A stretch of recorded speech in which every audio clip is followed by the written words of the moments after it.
कृपा hair tonic, आयुर्वेदिक औषधी वनस्पतींचे परिपूर्ण मिश्रण, 100% आयुर्वेदिक.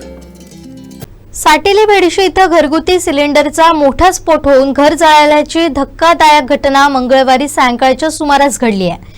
या दंगीता अर्जुन नाईक यांचं 4 ते 5 लाख रुपयांचं नुकसान झालंय असा प्राथमिक अंदाज आहे. नगरपंचायतच्या अग्निशमन बंबानं आगीवर नियंत्रण मिळवण्याचे प्रयत्न केले, मात्र तोपर्यंत संपूर्ण घर आगीत बेचिराग झालं.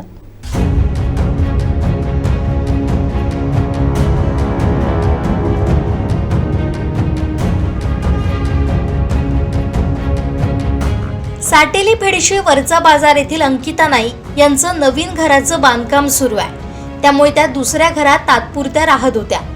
मंगळवारी दुपारी त्या शेजाऱ्यांकडे गेल्या असता त्यांच्या दुसऱ्या घरातून मोठा स्फोट झाल्याचा आवाज आला.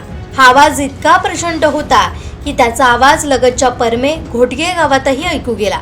त्यावेळी ग्रामस्थांनी तिथे धाव घेतली. घरातून मोठ्या धुराचे लोट बाहेर पडत होते. क्षणातच आग पेटली आणि आगीनं रौद्ररूप धारण केलं. तब्बल 20 फुटांपर्यंत आगीचा डोम उसळला.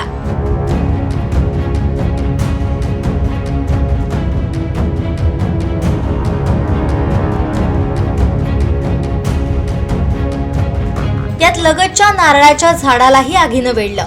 घटनेची माहिती नगराध्यक्ष चेतन चव्हाण यांना समजली. त्यांनी त्यांच्या नगरपंचायतीचा अग्निशमक बंब मागवला. या बंबाच्या सहाय्यानं आगीवर नियंत्रण मिळवण्यात आलं. मात्र त्यापूर्वीच घरातील कपाट, फ्रीज, कपडे, पुस्तके, सोफा सेट, खुर्च्या, लाकडी बिछाना आगीत जळून खाक झालं. शिवाय 35,000 रुपये आगीच्या भक्षस्थानी पडले. संपूर्ण घरच आगीत भस्मसात झालं. यात अंकिता नाईक यांचं 4 ते 5 लाख रुपयांचं नुकसान झाल्याचा प्राथमिक अंदाज आहे. घराला लागलेली आग पाहून अंकिता नाईक यांना अश्रू अनावर झाले.